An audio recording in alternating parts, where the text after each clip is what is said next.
Good morning. My name is Ernest Schaltecker, and I'm the facilitator of the morning session and the afternoon session, where we share insights between the professionals of NGOs working with WWCS and representatives from academia who have done research related to water and weather and climate services. We are very happy to have with us today two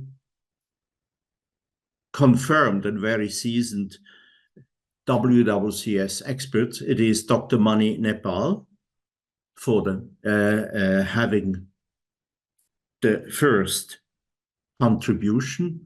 Mani, you are lead economist of or at the International Center for Integrated Mountain Development in Kathmandu, Nepal. And you have been leading a research on water, weather, and climate services in Pakistan. And very interestingly, the research question was, did the use or the non-use of such services lead to outcomes in terms of productivity, production costs, and income? And our second speaker is Dr. Emmanuel Atto from the International Water Management Institute in Colombo, Sri Lanka. Welcome, Emmanuel. Thank you. We are happy that we are all three together. And I will first pass the floor to Mani. Are you ready? Good. And I can't share my screen. You need to give me access. Yes, yes.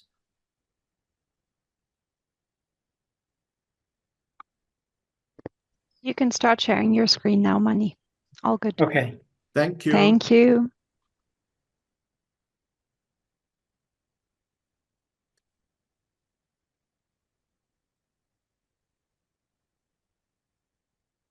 So can you see my screen? Yes, we can. Not Yes, yet we in can. full screen.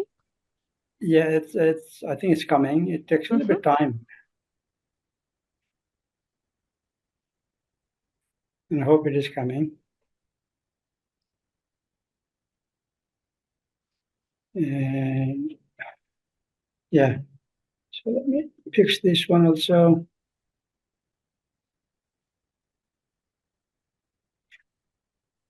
Is this okay now? Perfect. Yes. Yeah. Thank you very much. Good morning, Perfect. everyone. And thank you, Ernst, for inviting me to share some of our research on weather climate information services and its impact on farming communities in Pakistan. My name is Mani Nepal. I'm based in Kathmandu, work in an institute called ICIMOD, where there's a program called SANDI, South Asian Network for Development and Environment Economics. I lead that program within ICIMOD. And this project is like, a joint product of several researchers from ICIMOD, from Pakistan, and also from University of Leeds and UK Met Office. As already mentioned, the objective of the research was to evaluate the impact of weather and climate information services on farm level outcomes, especially focusing on revenue, cost, profits, and other input uses in two major crops in Pakistan, wheat and cotton. So basically, before I go to the details, what was our theory of change or hypothesis is that, so once the PMD is Pakistan Meteorological Department, and that's the official authority to synthesize and disseminate weather climate information to farmers and other users. So once they collect and analyze information, they share with the everybody, including farmers. And the expectation is that that information actually helps changing farming decisions, right? For example, when to plant, what to plant, whether it is a rainy season or dry season, when to irrigate field, when to use fertilizer, what kind of pest and other diseases will be there. So farmers can make decisions based on the climate and weather information services. So that's the expectation. And if those informations are relevant to the farmers, or we assume that those are relevant, and that should result into some economic outcomes to the farmers. For example, increased crop yield, reduced input cost, and also higher revenue and profits. So this is like our theory of change. Based on this, we looked at just a very quick information regarding Pakistan. So agriculture actually contributes about 19% of its GDP, gross domestic product. It employs about 42% of the workforce, where female are disproportionately higher, like engaged in agriculture, 67% versus 45% male. And also, wheat is the major food item in Pakistan, which provides almost 50% of calorie intake. And also, the wheat and cotton, and basically cotton is, Pakistan exports garments and all kinds of things. So the statistics that we get suggest that about 50% of the foreign currency earning is coming from cotton. Right, that's a huge contribution to the national economy. So regarding the Pakistan Medical Department disseminating weather and climate services, it has a daily, everyday, a weekly, and monthly this dissemination of information. So they do 3-day-long agromet forecast. They also do weekly forecast and provide bulletins or longer, information, also different weather parameters. In terms of climate, they do a 3-monthly seasonal forecasting and share that monthly and every month, and also long-term technical report between 5 to 10 years period. So a lot of information has been provided by Pakistan Medical Department to all the users. And the medium of dissemination is basically their website, newsletters, social media, television, and those kind of things they use. Okay. So, as I mentioned earlier, Pakistan, these two crops, major crops, cotton and wheat, are very significant in a contribution in national economy in different angles. But the country is also prone to droughts and floods, and because we have always heard that there has been a big flooding every now and then in Pakistan every year, not every year, but as very frequently. And we basically focused on Punjab and Sindh. These are the two more agriculture focused provinces in Pakistan. Both they're affected by floods and as well as droughts, and we looked at the both states, and representative sample was drawn for both cotton and wheat. So in terms of sampling, so we have 2 districts from each province, and from below district are tehsils. So we randomly selected 4 tehsils and 8 union councils from Punjab and 4 from Sindh, because Sindh is smaller in terms of population and agriculture, the area.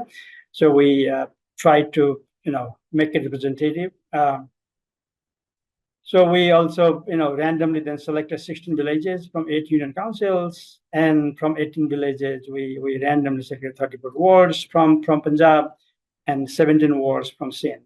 So finally, from each ward we randomly selected 12 households. That means our sample selection was stratified random sampling at multiple stages. So total sample size was 600 plus. Okay, so we used mixed method for data collection, both quantitative and qualitative, because we also wanted to get information from the people, in terms of focus group discussion. So we organized 2 focus group discussions, including 126 participants. And we did our survey in 2 rounds, because we, collected information for wheat after wheat harvesting, and for cotton right after cotton harvesting, so that farmers don't have to go too far for recalling their information. So otherwise, it may be a problem. Okay. So in the survey, what we found is more than half of the respondents, they said that they were using this weather climate informations provided by the governments and other sources, and more users in Punjab than Sindh, and more males, farmers were using it. So just to note that, in our survey, to make it representative, we actually try to balance by gender. So around 50% the respondent were male and 50% were female. Okay, and the sources of this weather and climate information services, if you look at this is the PMD basically providing, and there are like a daily, weekly, monthly. I already discussed actually, but this shows what we got from the survey, where these households were getting information. The major source was national TV channel, then other sources, some like their specific apps, mobile apps, emails, SMS services, websites, YouTube channel, so those kind of things. Okay. And non-PMD sources, they also have like similar dissemination, like with daily, weekly, monthly, and they disseminate through extension service, friends and families, mobile applications, and so on and so forth. So if you look at the information on the access to information, it's not access to information, actually, it's the medium to get the information, right? So we have the users of the weather and climate information services and non-users here. This is non-users and this is user. And there are 4 or 5 different medium they identified. One was the cell phone was the almost more than 90% of the population actually has mobile phones. Okay, the farming community. The radio is less accessible, 33% in non-users community and 62% in user community. TV is another widely used medium, almost more than 80% in both, a little bit more in users, the sample. And other sources are internet and meetings. Internet penetration is less, 14% in non-user subsample and 35% user subsample. And we also look at the perception regarding the climate risk, because if you perceive that there is a high risk, our hypothesis was that they may want to use or access or get more information and use that while they make their farming decisions. So Sindh, and we desegregated by male and female between non-users and users. So Sindh a little bit less in terms of their perception towards climate risks, but Punjab, they feel more vulnerable to the climate risks. Okay, so this graph actually telling that information. So economic benefits. So we divided into wheat and cotton. Those are the major crops that we're using. And for wheat, both users and non-users community, same thing for cotton. So if you look at very carefully what we got here. So but in non-users, so this blue bar is the revenue, how much revenue they're getting, right? So this is the per acre in thousand. Okay, that's so 85 means 85,000 per acre. That's the revenue they're getting. If you're a non-user, and the revenue is 85.5% per wheat, and if you're a user, it is 89. So a little bit higher when you're a user in terms of revenue per wheat. But for cost, almost no difference, 35.7, 36.9. So not much difference between users and non-users. And in terms of profit, same thing, almost like 50% and 52%. So very, very nominal change, right? Difference. For cotton, similar thing, but the bars are a little bit higher, and you can even see like users are getting less revenue per unit or per acre, per unit land in for cotton. Same thing for profits, and cost is a little bit higher for users. That's like we didn't expect this, but we found that the survey actually gives this kind of information. And if you look at the economic benefits by gender, so we divided into male and female. So left side is male, right side is for female, and same information actually that I discussed earlier. This is the same information but divided by gender, right? And if you look at not much difference what I said earlier, similar pattern, and for male and female, not much difference, except here you can see a little bit this for cotton, female non-users, they have a little bit more higher revenue per unit of land compared to the users, right? Same thing a little bit with profits. If you're not using your profit per unit is a little bit higher than the people who are using the weather and climate information services. That's very, very unexpected results. Okay. In terms of the province, so same information but disaggregated by province between male and female. Between Sindh and from Punjab. These are the two major provinces. But results are like very consistent with what I just said before for gender and for like users and non-users. Okay, not much difference.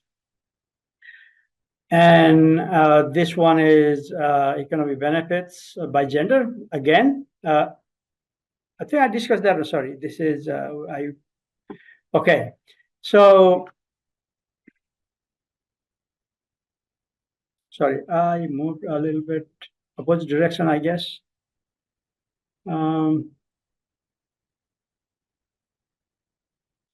So I can read it here. The title of the, let me see what is here. It's hidden here in my computer.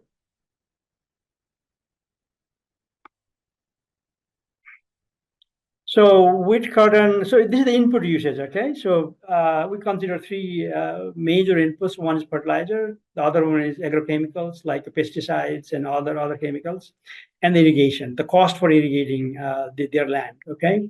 So the blue one is for fertilizer, red is chemicals, and third one, green, is irrigation. This is also like the Pakistani currency in 1,000, okay? So for wheat, users and non-users, they are using similar amount of fertilizer per unit of land, okay? 10.3, 10.0, not much difference.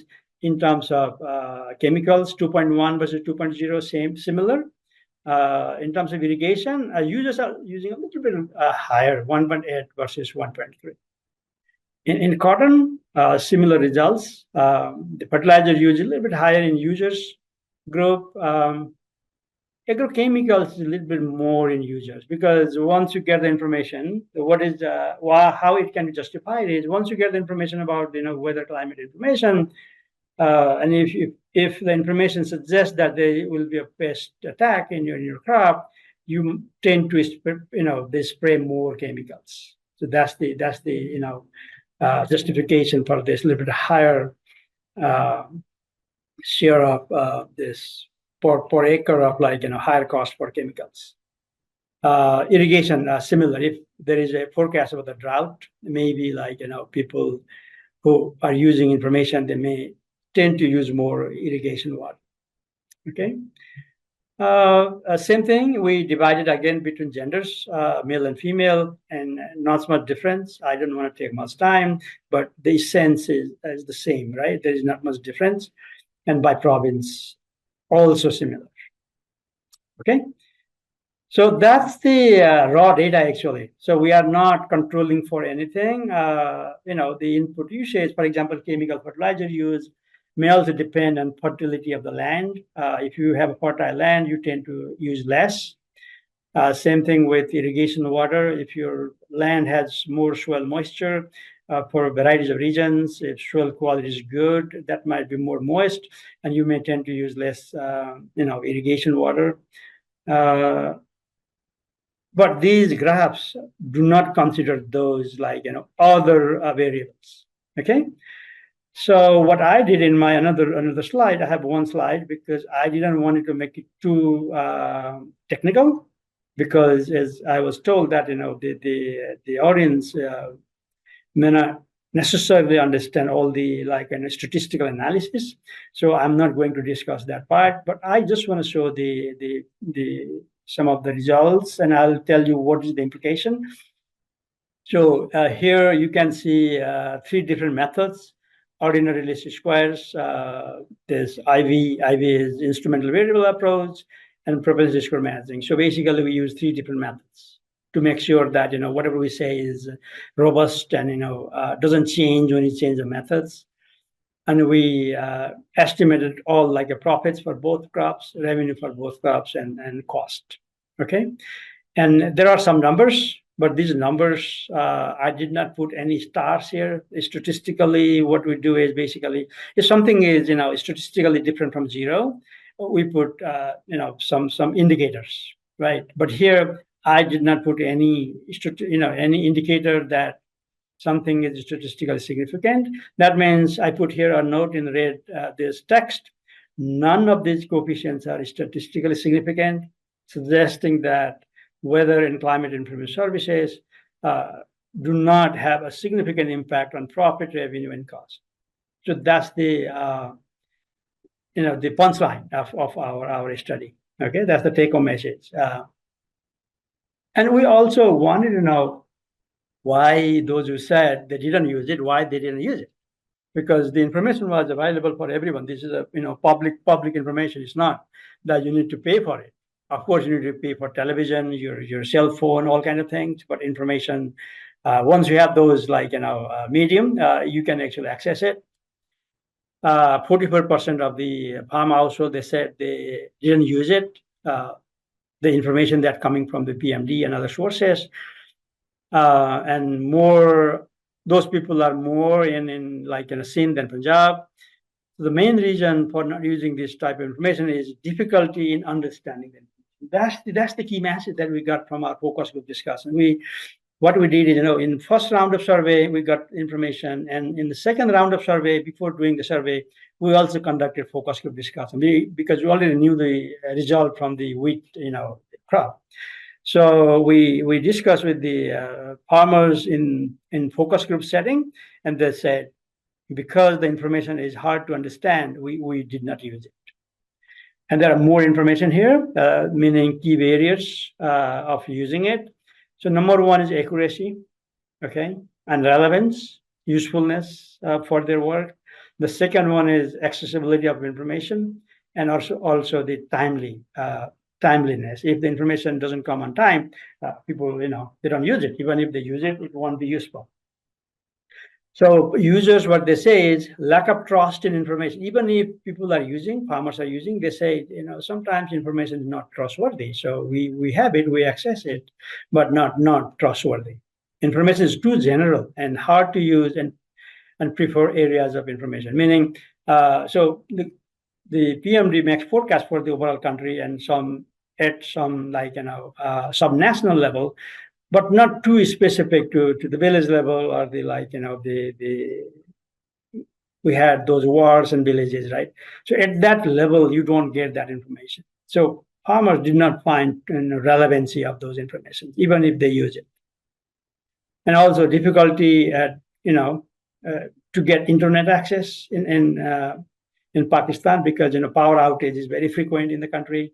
And that was another problem, because the charging their mobile phone was one of the barriers for them to access information. For non-users, same thing, lack of trust in information, and also information focus on crops that are not relevant to them. Meaning, whatever they're planting, they're cultivating, maybe they're doing something else, and information comes from the source for other crops. So they didn't find relevant. and also limited access to means of information by particularly females actually said that, there's a huge language barrier because Pakistan is a diverse country and they speak different languages in rural areas. And they may not necessarily understand Urdu or English. And that was another barriers. Okay, so key recommendation. So we, after a discussion with the people and through the survey, we came up with a few recommendations, like gender consideration when providing information. The authorities should need to consider the means of access, timing, local language, and also maybe good to increase the female extension officers, agriculture extension officers. The second one was broadcast weather news on national TV as alternative times, because people may have access to television or they may have time to watch television at different times, not and everybody watches TV at the same time. So if they start doing that, in different windows, that might be more useful. Broadcast other types of weather, climate information with longer lead time. Up. How much time we have?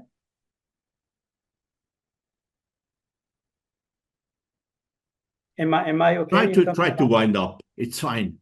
Perfect. Okay, so I'm almost done. Okay.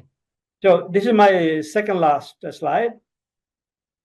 So another recommendation is include agronomical information on PMD website. That is not there. Basically, crop calendars and all kind of things, and also raising awareness and implementing training activities. That was the demand when we did the focus group discussions, and also expanding existing extension services.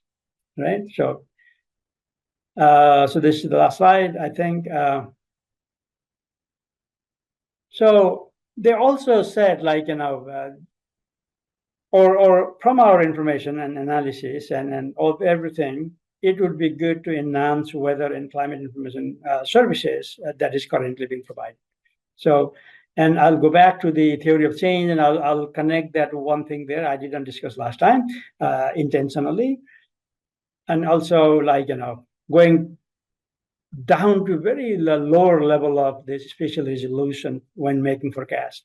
That may be too expensive also from the supplier side. That is it's not an easy task, but that's what the need was, or the users actually wanted to have that kind of.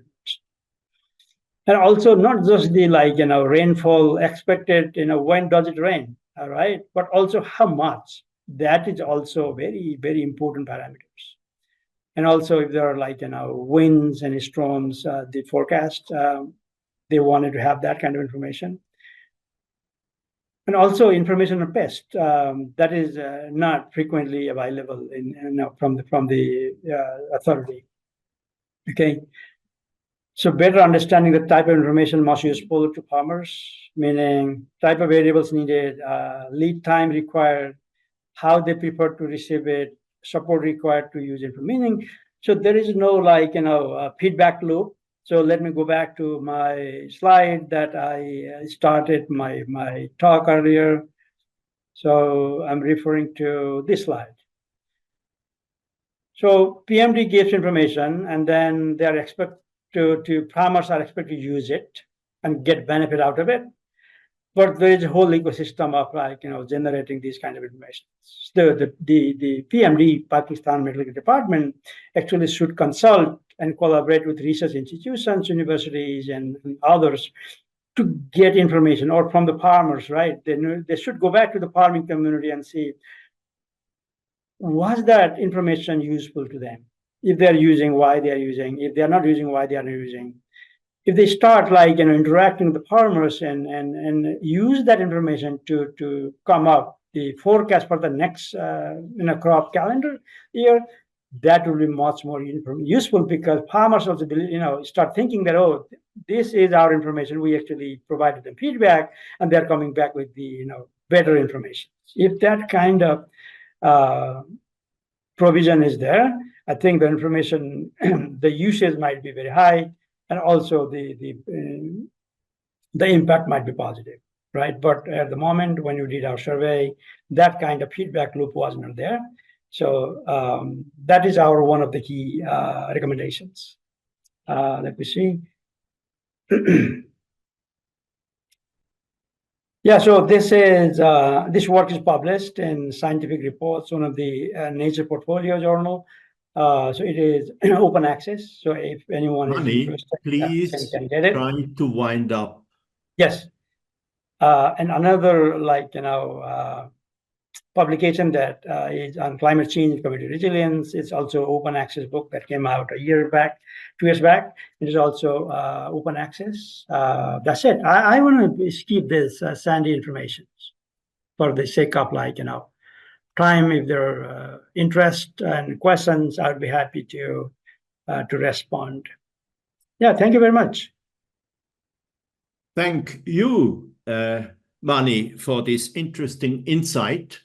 And we just asked the audience whether there are questions of factual understanding. Otherwise, we will shift the discussion to the time reserved after the second contribution by Emmanuel. Are there any? Oh, sorry, I'm sharing now too. Sorry. Okay, so Emmanuel, may I give you the floor? Emmanuel Atto is working at the International Water Management Institute in Colombo, Sri Lanka. And he has published several research works on water and weather and climate services. You also have a past at the University of Wageningen. So let's just start. We are keen to listen to you. Thank you very much, Ens, for the invitation, and good morning, and good afternoon, and evening to everyone, wherever you are joining us from. And it's a pleasure to talk to you a bit about how we're able to combine co-production, knowledge integration to make climate information services for farmers. It's very interesting to hear Mani's economic perspective. So I'll be a bit on maybe more the scientific kind of generating information from my angle. So thank you, Mani, for setting that nice space for the conversation I'm going to do now. Yeah, so I'll try to be a bit, I'll try to talk about why we are doing this, how did we do this, what are the findings we found, and what are the insights that we generated, as well as what deduction we got from this whole research. And then we see what will be the future direction in terms of research that the community of practice can support us to advance also. So the narrative of climate change, of course, is not something that we all need to contest because it's been well established. And what I want to just add is that economic losses are daunting. And so to have such a community talk about climate, weather, information services is very important. So when you go to Africa, for example, if you look at the statistics, the latest one, which was 2010 to 2019, that's almost about $12.5 billion that was lost as a result of these water and climate disasters. And so it's projected to reach about 30 billion by 2030. So this drives home a very important message that weather and climate information services are important.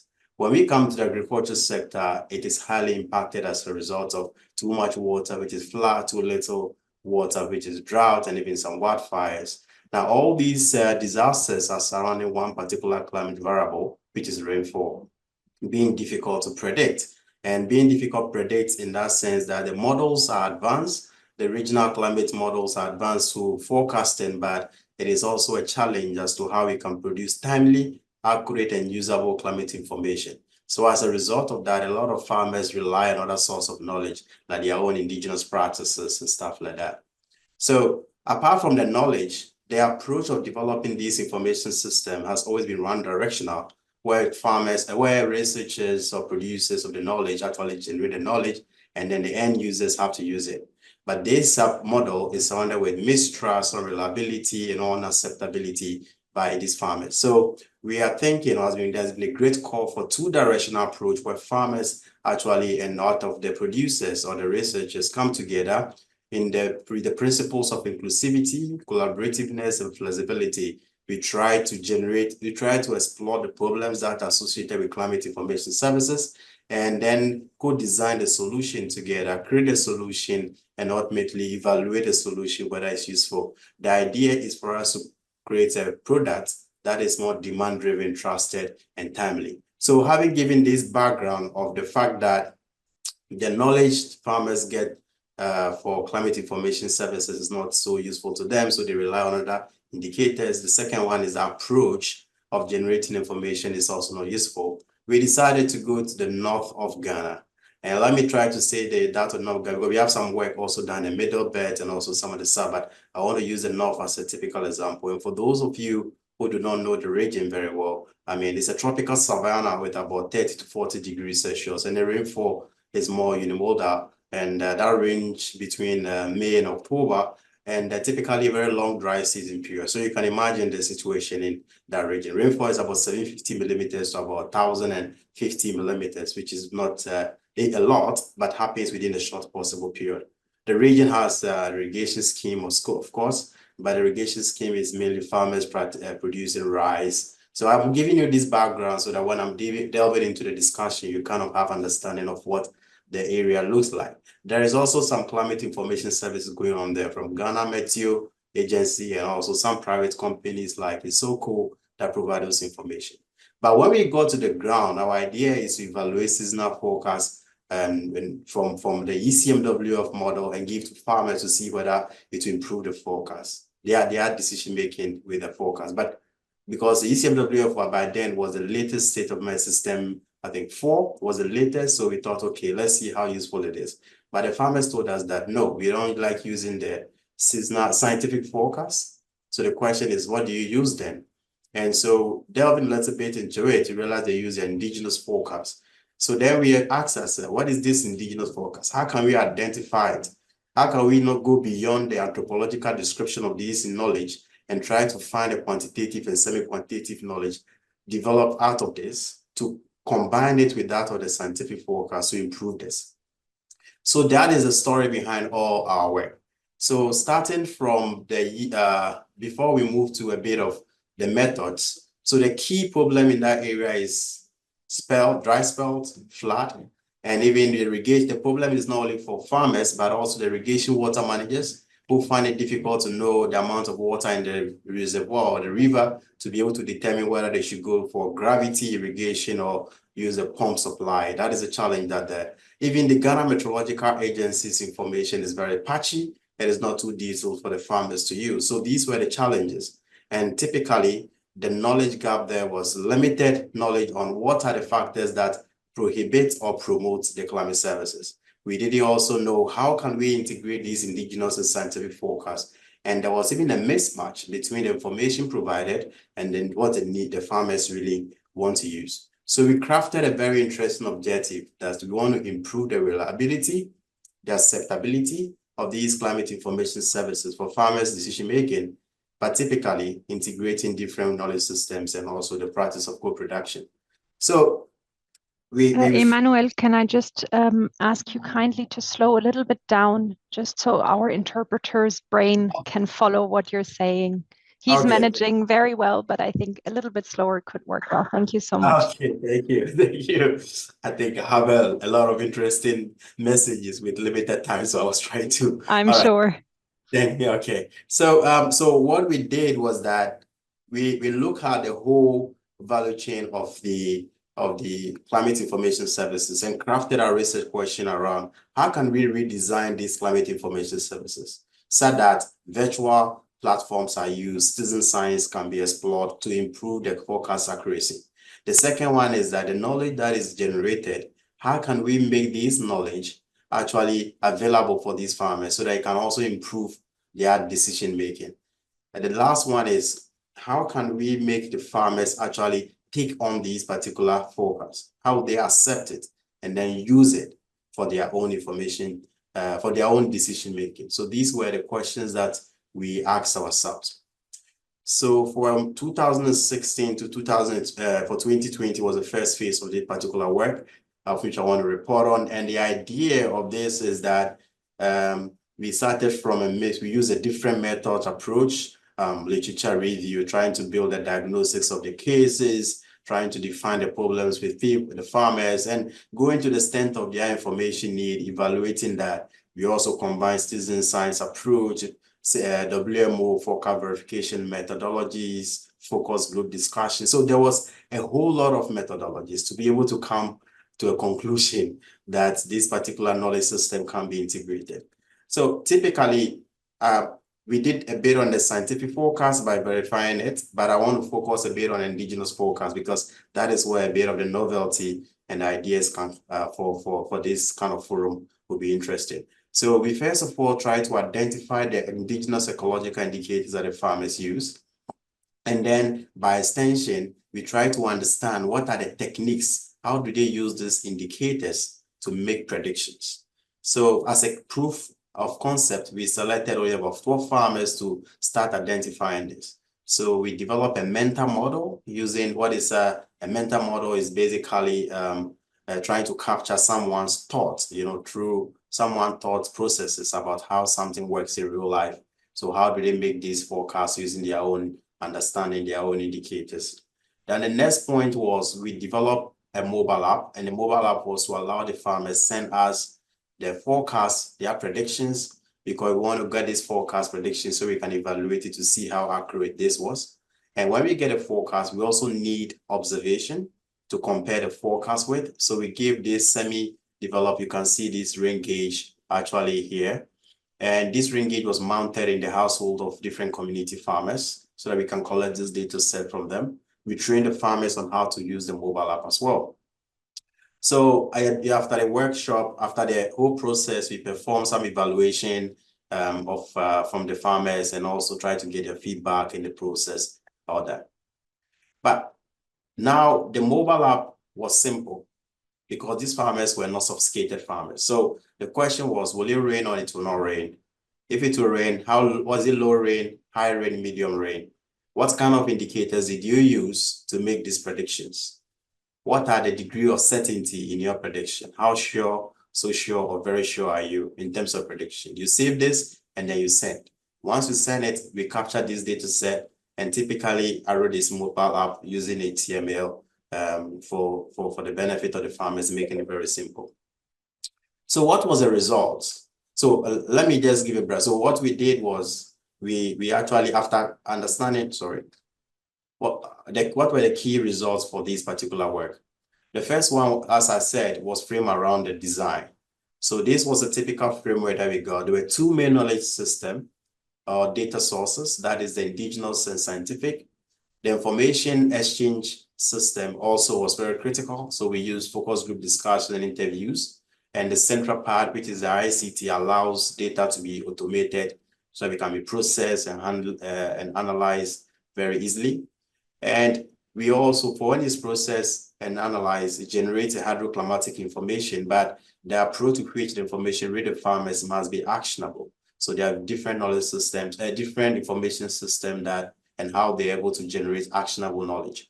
So then the last link will be farmers make use of the decision, and then what result we get from there also feedback into the system. So there's more like an architecture of how we frame it after our diagnosis. But the key thing is we evaluated this framework using a responsible innovation because we don't want to develop a framework that eventually have an unintended consequences. So we saw the framework being anticipatory of the challenges, inclusive, flexibility, and also very responsive. And ultimately combining these indigenous and then the scientific knowledge together.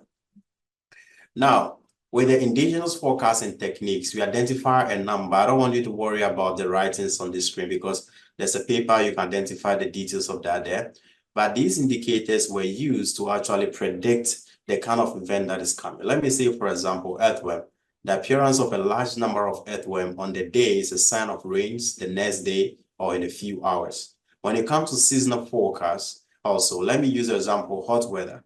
The high temperatures that causes people to profusely sweat in March is an indication of onset of rain in a few weeks to come. So all these are techniques using indicators that the farmers use to actually make predictions. I hope my pace is a bit okay now. I think that should be working fine. Thanks. Okay. All right. Thank you. So we try to understand the techniques at the level of daily weather and then seasonal forecast as well. Now, the community mental model. What are the relationship between these indicators and the kind of rainfall that these farmers predict? So on a daily time scale, we actually define low rain, medium rain, and high rain. And then we try to identify these indicators. And the thickness of the arrows indicates the degree to which this particular indicator influences a particular rainfall event. So a bit of summary here. If you find, for example, mosquitoes, how the mosquitoes are used are described already in those papers. Mosquitoes, for example, have low impact on low rain, but very high on high rain, and also very medium on medium rain. So when you take any of these indicators, the fact that they appear and they are interpreted in a certain way depends on the extent to which they influence which kind of rainfall. I just want you to have an understanding.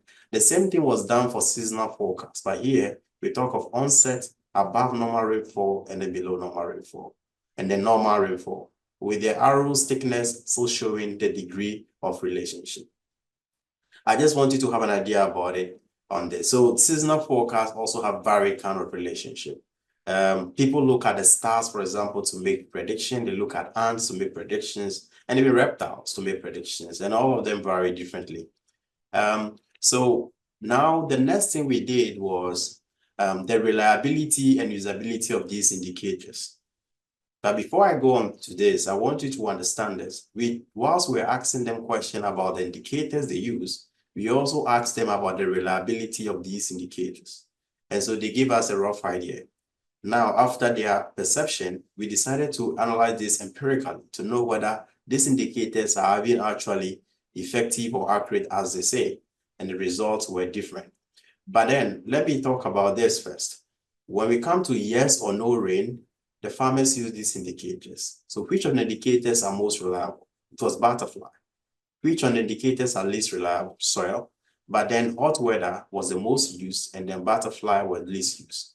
It is critical to note that the indigenous ecological indicators evolved over time because of environmental factors. So butterfly, for example, it was clear to us on the field that the numbers are declining, and that is why they were even least used, even though it is actually the most reliable indicator.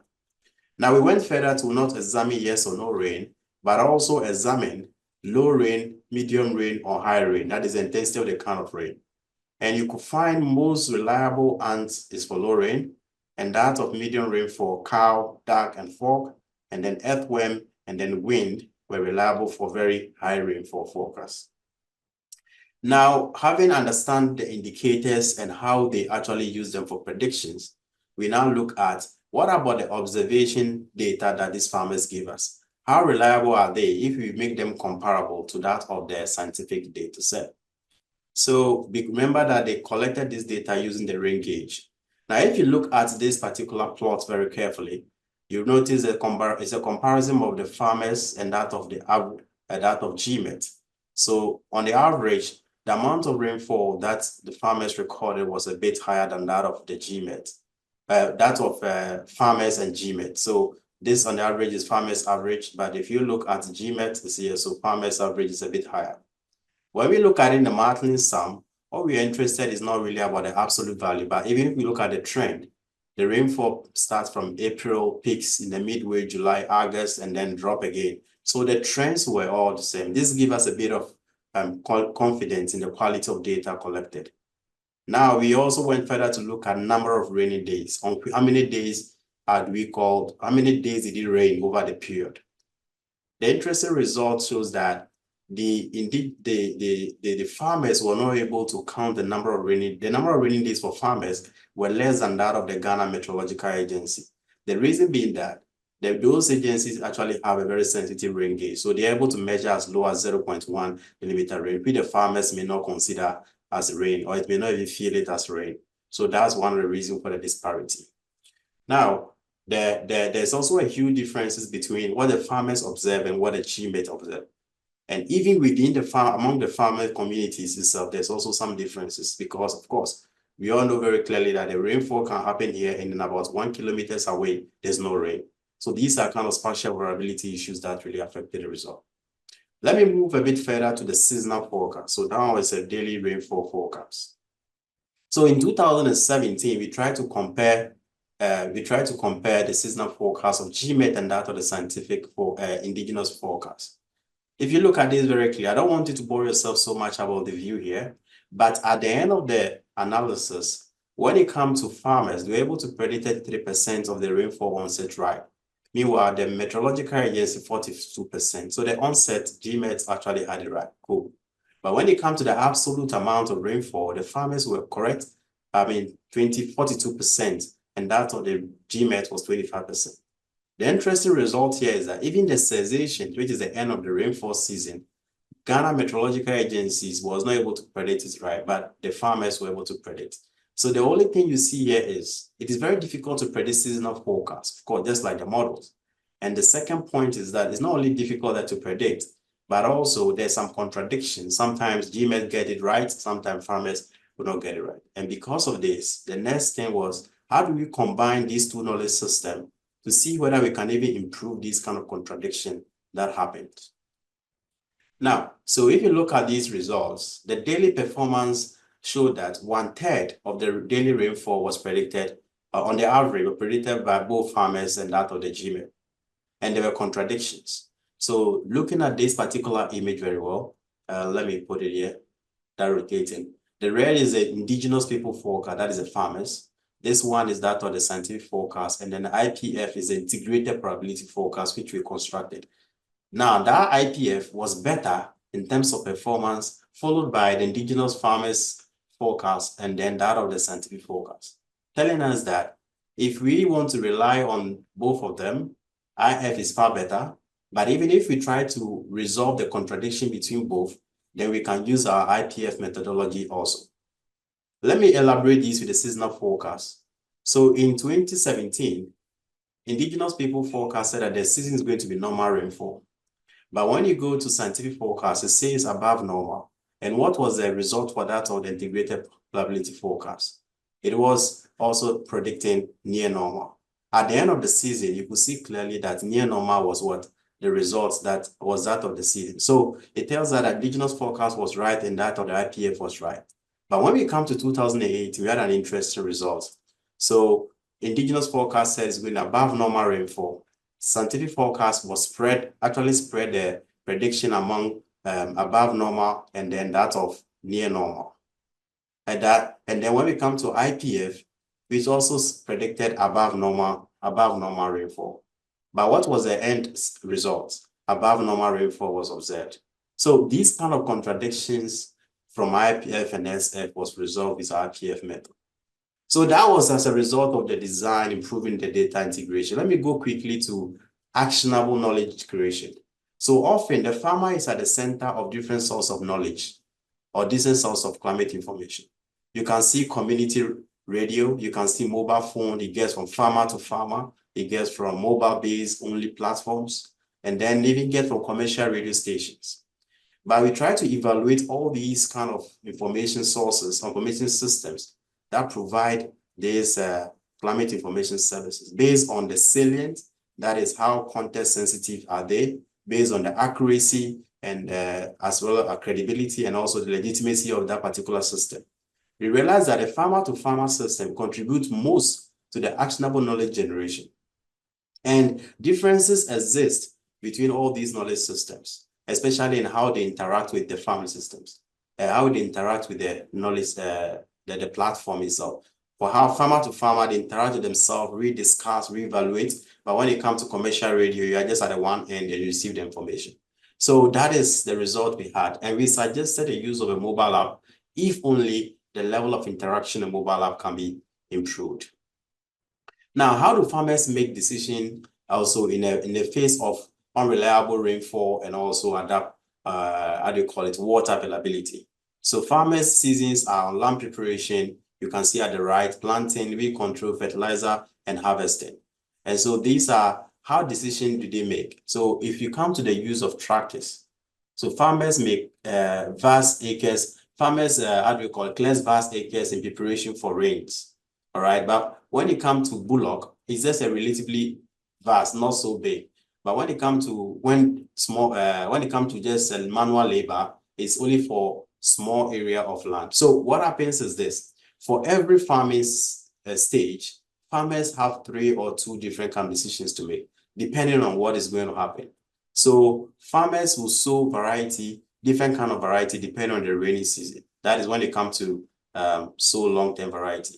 But they will also sow short-term variety when the rainfall is expected to be shorter. So farmers have a lot of decisions that they are making, some of them in order to adapt to this particular change. I wouldn't want to go through all these. Again, I'll share the link for those who want to read a bit more further to see what the value is. Now, the next thing we did was, how do the farmer make a decision based on uncertainties of the climate information we give them? We give the information and then also how long in time we give the information in terms of timeline. So first of all, we all know that climate weather is very variable and uncertain.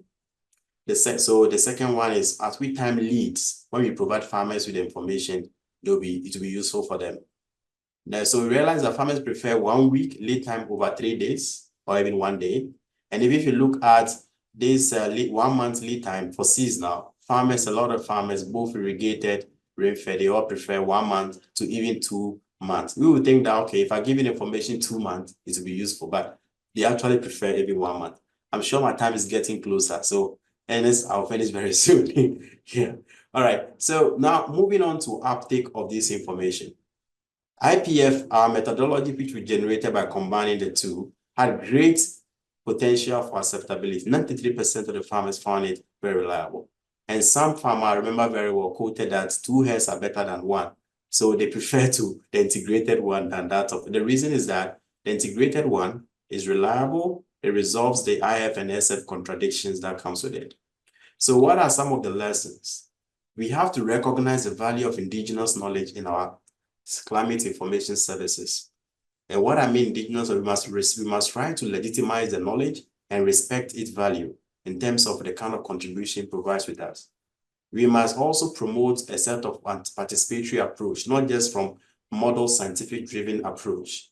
And then we should also try to create a collaborative platforms that farmers can interact with. At the same time, we can also provide feedback and then the whole organize regular meetings to be able to support. So the platform we create should be technologically driven, but also should have a social kind of drive attached to it.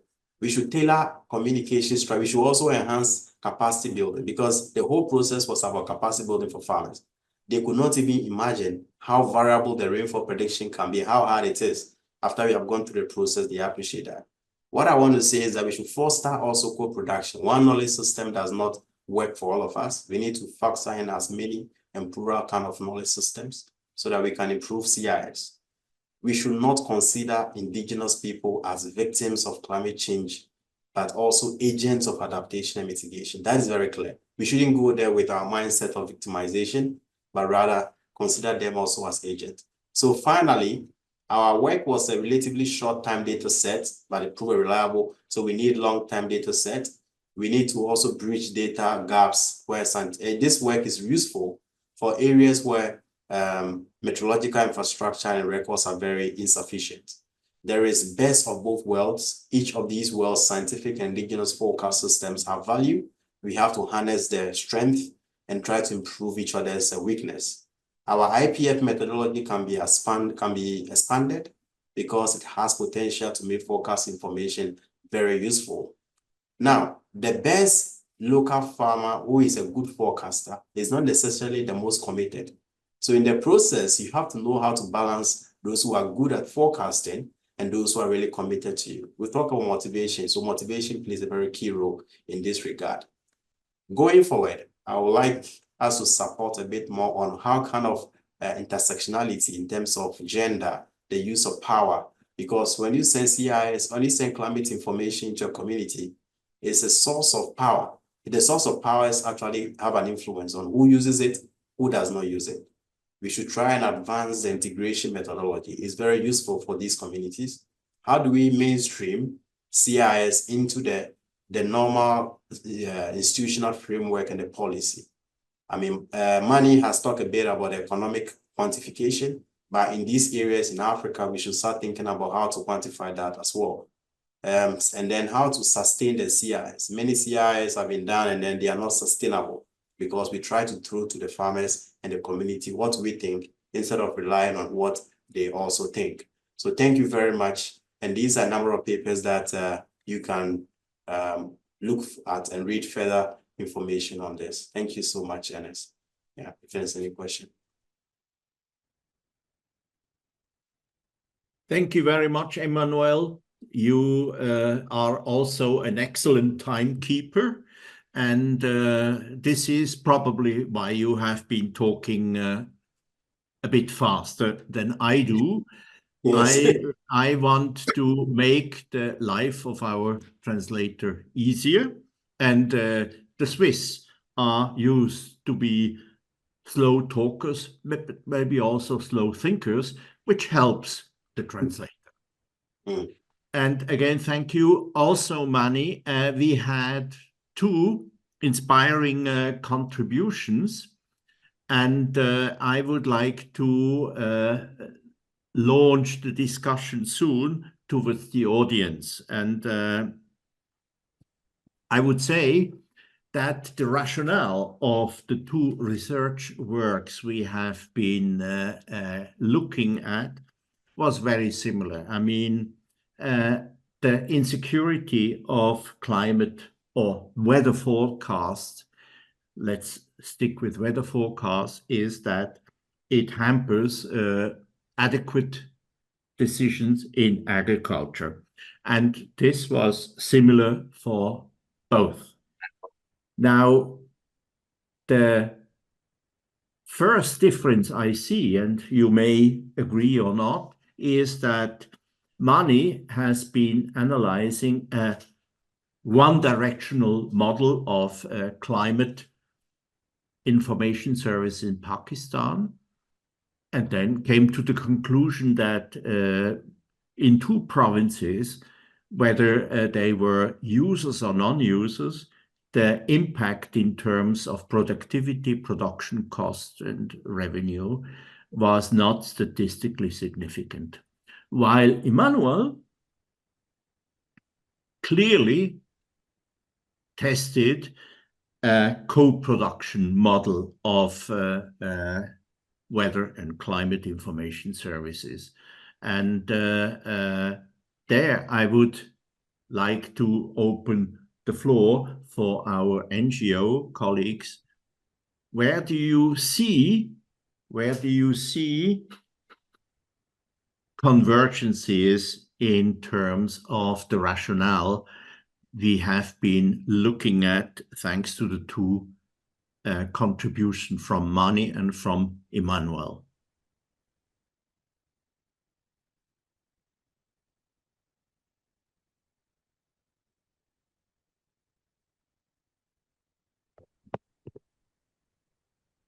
This is a very challenging question you are posing to the audience, Ernst. I would take the just the opportunity to say that people can also write other questions to the chat if they have.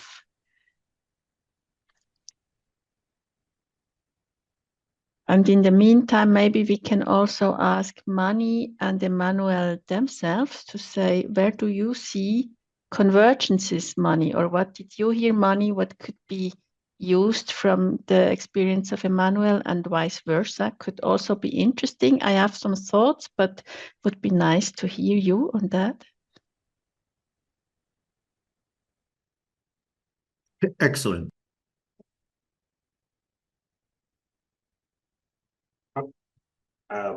So from my side, I think I try to, as much as possible, to bring to elaborate on what Mani has presented a bit. So going forward, Mani's work is very important to drive home the value of climate information services, even when we are using the current model of generating information, which is maybe scientists or the producers supply information to people. That's one directional approach. Even there is still some value in there.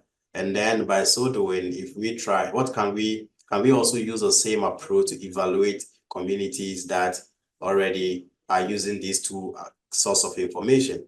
Is it the same value?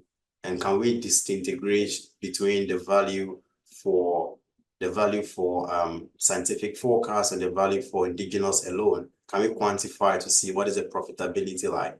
Can we do an experiment where some farmers actually take only scientific forecasts, and then the other farmers do indigenous forecasts, and then we try to evaluate the outcome of their production or their yield at the end of the season? So this is where we can, one of the areas we can try to have a synergy and cooperation from that. Yeah, I think.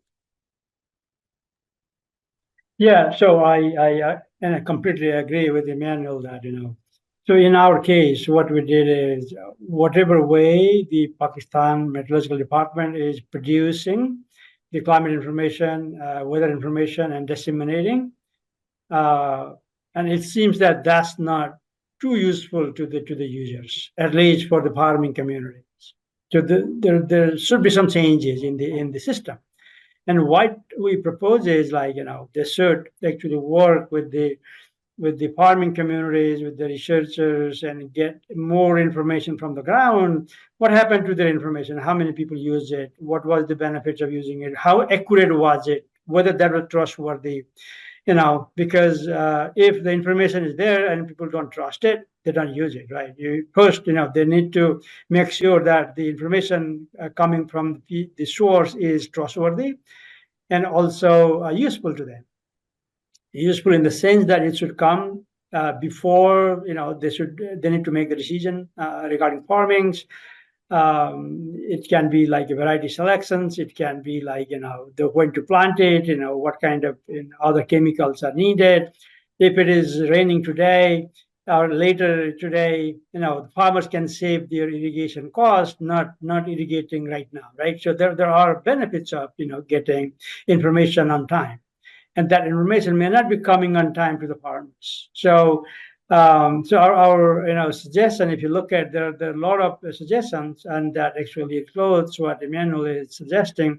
There should be a feedback loop from the farming communities to the PMD, so that the information gets like a more precise, trustworthy, and useful. So, I think. That's very useful information, Emmanuel. I hope you would be able to test it whether that type of information is more useful. Maybe one could even say, if you design the collaboration from the beginning, if you build up the whole system from the beginning in a participatory way, you have like kind of the feedback loop already integrated. If you then take care of that ongoing feedback throughout the whole life cycle of such a system. Huh? And we have a comment in the chat that actually is confirming in that direction. Aaron says, Aaron, would you like to open up the mic and just say it on your own, or shall I read it out? Feel free to open the mic and tell us your comment and your question. I guess I was shy, but since you called me out, I can't hide anymore. Well, I mean, I do still find from the presentation, I could see some points where there is a convergence. For example, when Manny was sharing, he said, well, the known user said they didn't trust the information. They didn't trust that the information that's provided is there. But in Emmanuel's example, you see that it's co-creation of knowledge, it's co-production. So it means they also share with their experiences. And this too becomes a bridge from the knowledge that science produces through forecast and the historical knowledge that the local people have. And then this helps somehow to steer more action towards climate adaptation. And I have a question for Emmanuel. It has to do with the indigenous knowledge, like looking at the community where you were, like, is it through your research that you are documenting this local knowledge? Like, was it just passed orally, or the community itself has documented this knowledge? And is this knowledge in the hands of the older farmer population, or the current youth also are interested in have awareness of this knowledge that one can see it passing on from generation to generation? Thank you.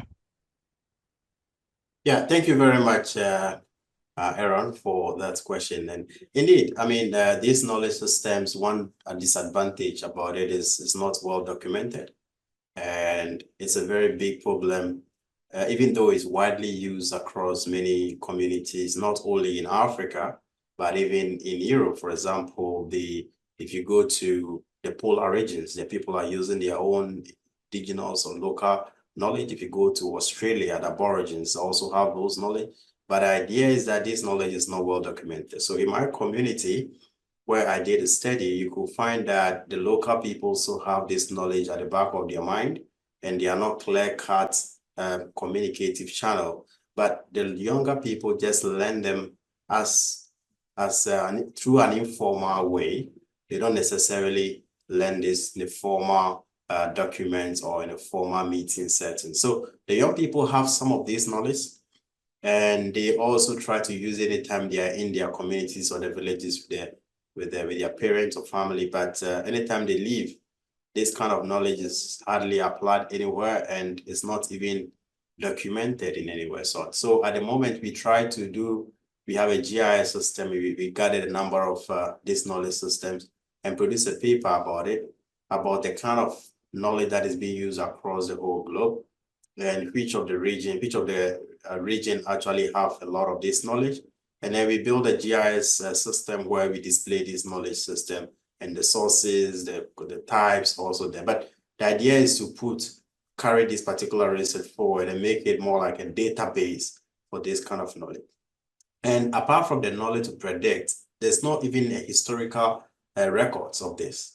All right, so that's another difficult thing. So our timeline for our evaluation was very short because we don't have a long-term history, unlike the scientific forecast that you can go back in time to a hindcast.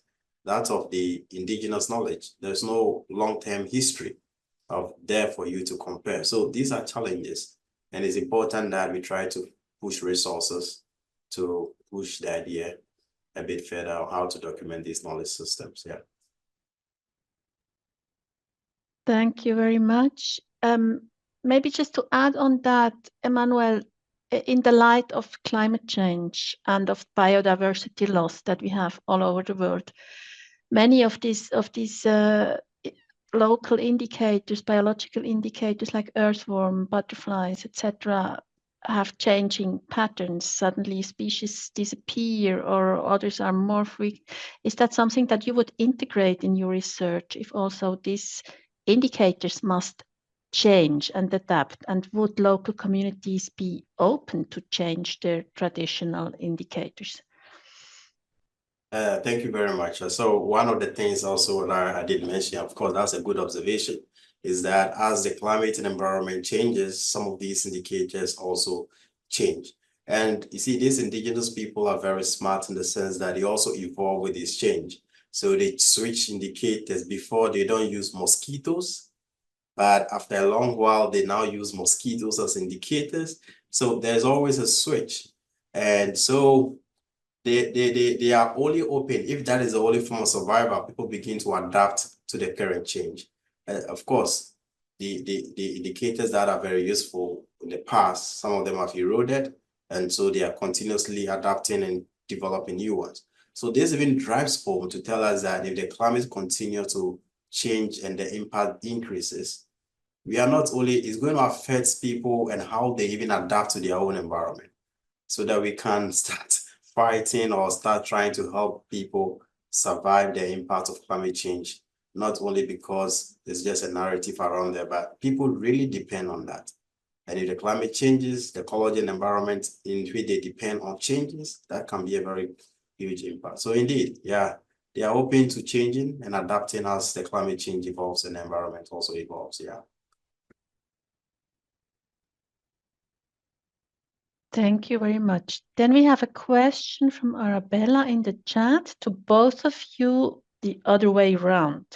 What is your experience on the other way around? Are meteorological scientists sufficiently interested in considering traditional knowledge?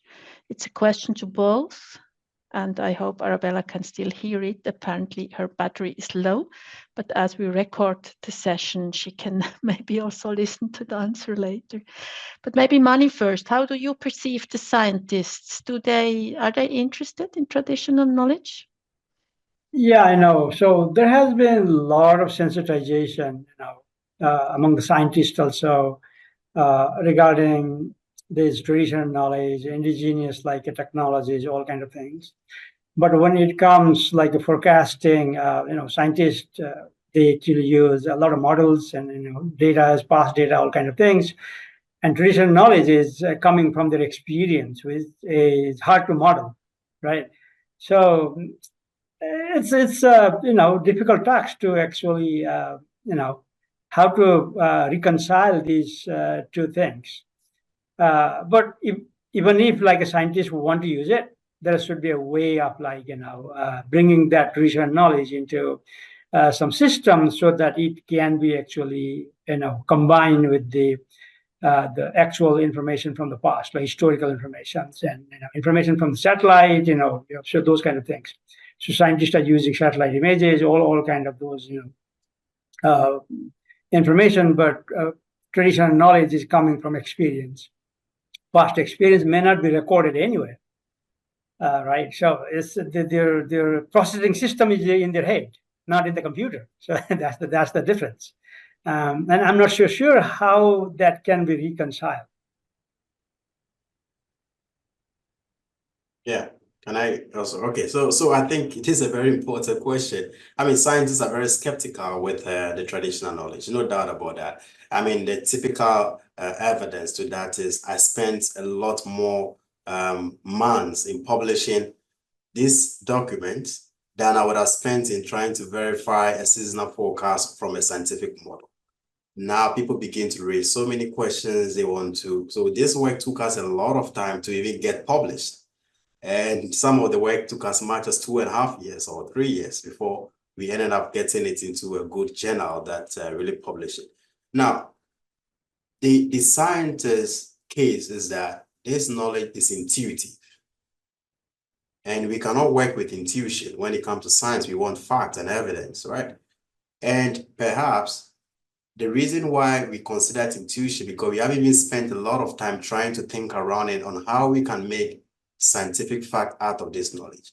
Now, when we took the first step in doing this, we were able to find semi-quantitatively evidence for its being useful.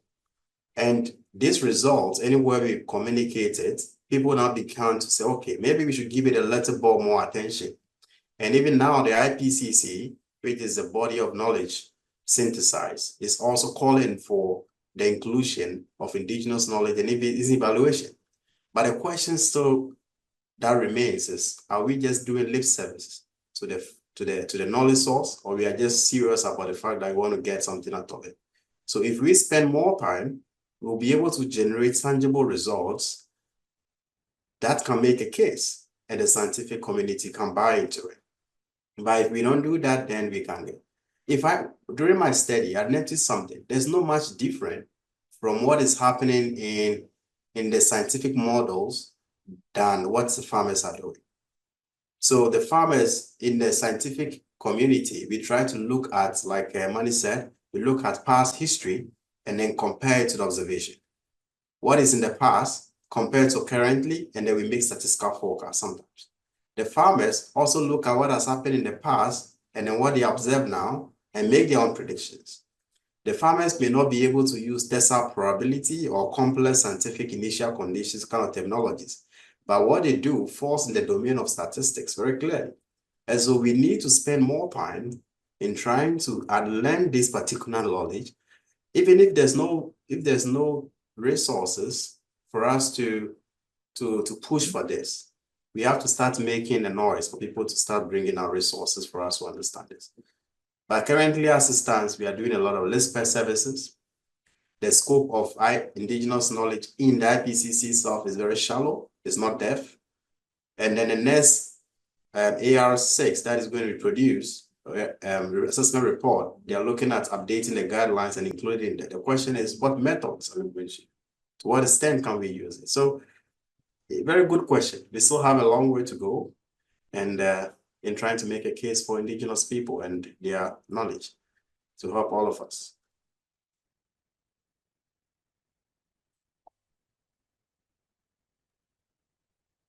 Thank you very much. To the audience, you have some minutes left for, what do you think, Ernst? Maybe 1 or 2 questions more, if there are, before we have to close this session? Yes, absolutely.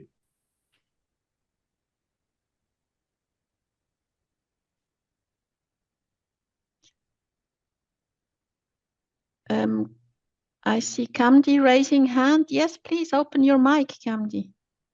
So it's very interesting presentations, but I would like to get some ideas or experience. How did you engage the public sector or the government sector to involve this kind of activity?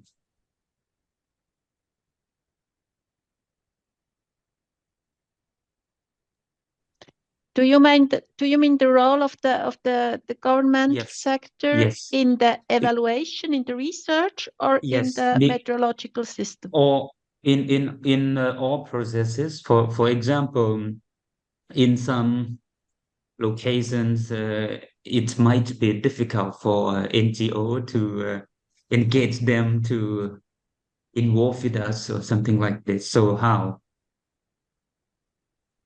it is easy to interact or engage them?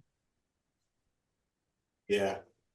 For my case, sorry, maybe Manny, I will just Italy. For my case, in the context of Ghana, for example, I would say it is pretty easy.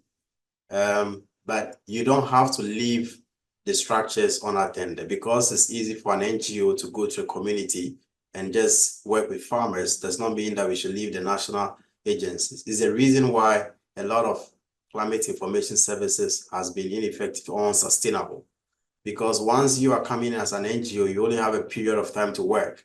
And so when you don't go with the national agencies, then that means when you depart, the national agency is unable to, nobody's able to continue. So for Ghana, for example, my case, there is Ghana Meteorological Agencies, and the work that we did, we tried to go to them. We got the scientific data from them, Ghana Meteo. So the collaboration was very interesting. What they do not have is the resources to support private sector or NGOs or researchers who want to come. But they are very open to collaboration, very open to work together for works like that. Yeah.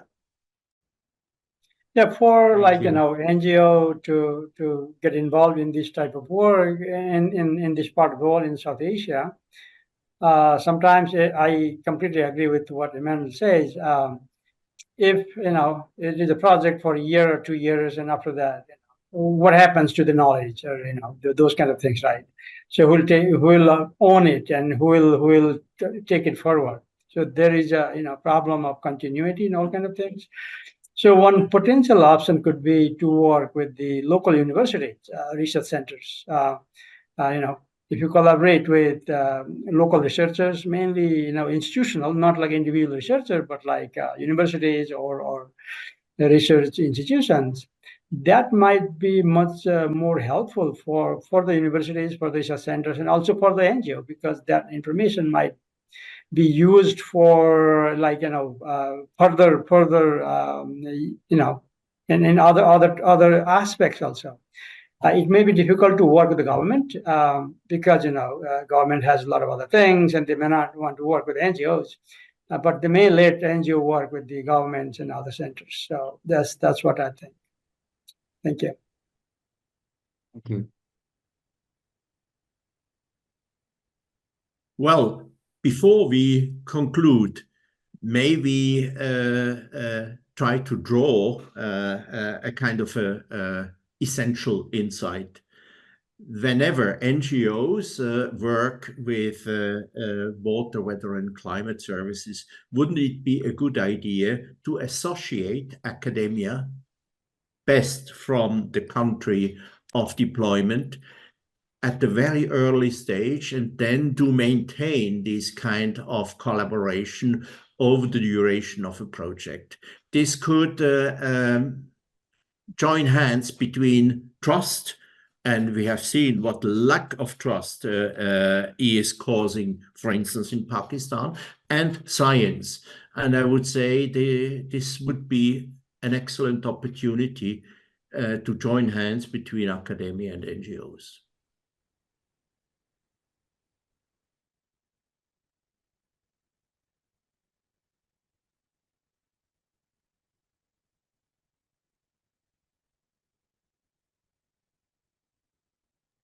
Your silence is very talkative. You seem to agree. And I think we could all benefit from such an early and systematic or even systemic collaboration. Yeah.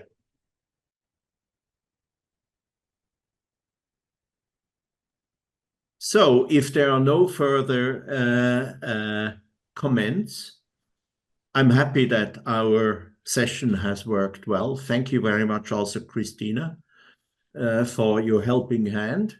And I would like to thank especially Mani for this appearance and also for being so helpful in showing what even well-intended climate information services can do or cannot do.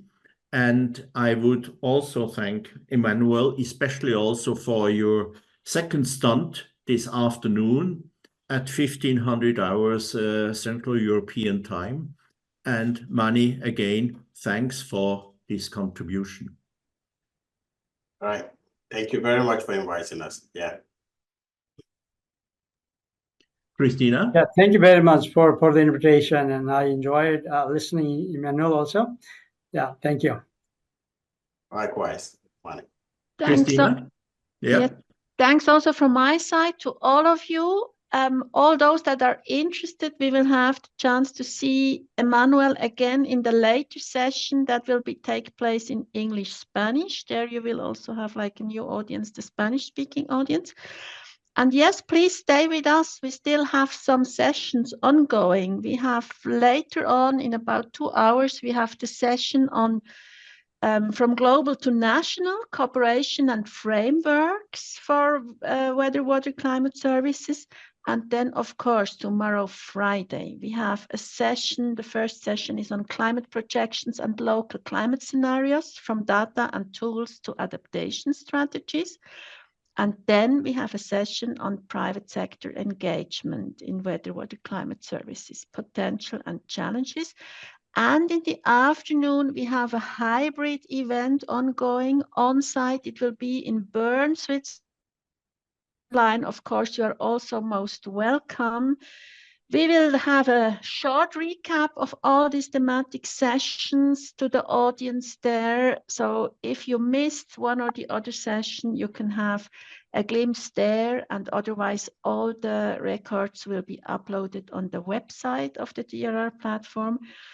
But after this recap tomorrow afternoon, we will have a very interesting panel discussion with experts from different sectors, from the WMO, from the World Bank, from Meteo Blue, a private company, from Meteo Suisse, the Swiss Hydromet Service, and from the Swiss Agency for Development and Cooperation.